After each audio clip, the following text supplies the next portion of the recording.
Salut à toi, alors j'espère que tu vas bien et aujourd'hui j'aimerais te parler de l'importance d'avoir un journal, mais pas un journal comme les autres bien évidemment, sinon pourquoi tu aurais cette session avec moi?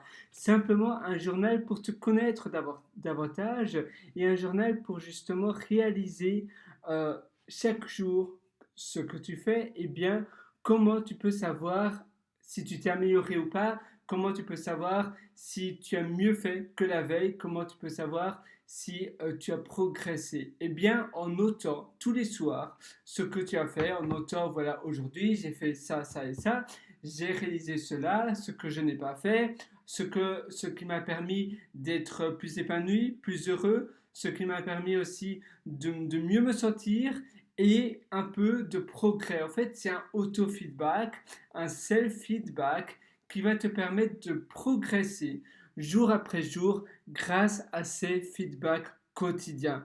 Et en faisant cela, eh bien, tout simplement, tu vas pouvoir t'améliorer, pas simplement petit à petit, mais aussi beaucoup plus rapidement, parce que tu auras un feedback loop. Tu auras un feedback qui sera continu, qui sera simple et sain. Tu vas utiliser une application comme par exemple Day One. Attends, je ne sais même plus comment ça s'appelle. Day One, voilà, Day One.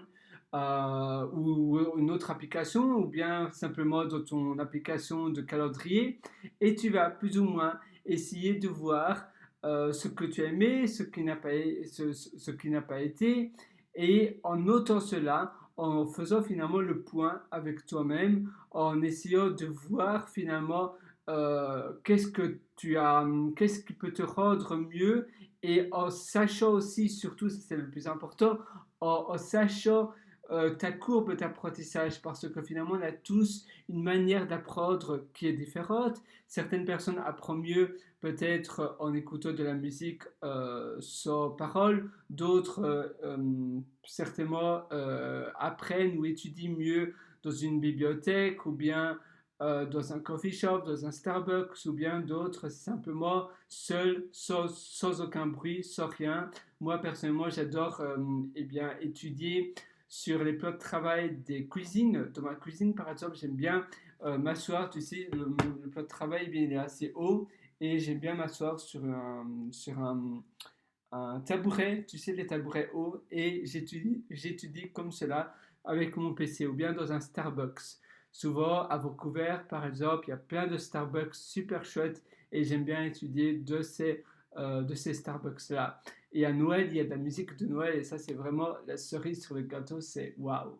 Et tu dois vraiment voir finalement les manières dont tu peux le mieux, dont tu peux vraiment apprendre et emmagasiner davantage parce que en faisant cela, tu vas pouvoir améliorer ta courbe d'apprentissage, ta courbe eh bien, augmenter justement la progression de, d'apprendre mieux parce que tu vas te connaître beaucoup plus et donc tu sauras vraiment comment tu peux mieux apprendre et comment tu apprends moins bien. Voilà, là je commence à radoter, j'ai l'impression. Donc c'est finalement terminé pour cette session. Et fais vraiment cela, ne te dis pas simplement ah oui, c'est intéressant, je vais peut-être le faire. Non, fais-le directement. Tu verras, ça va vraiment changer ta vie. À très bientôt et ciao, à une prochaine. Bye bye.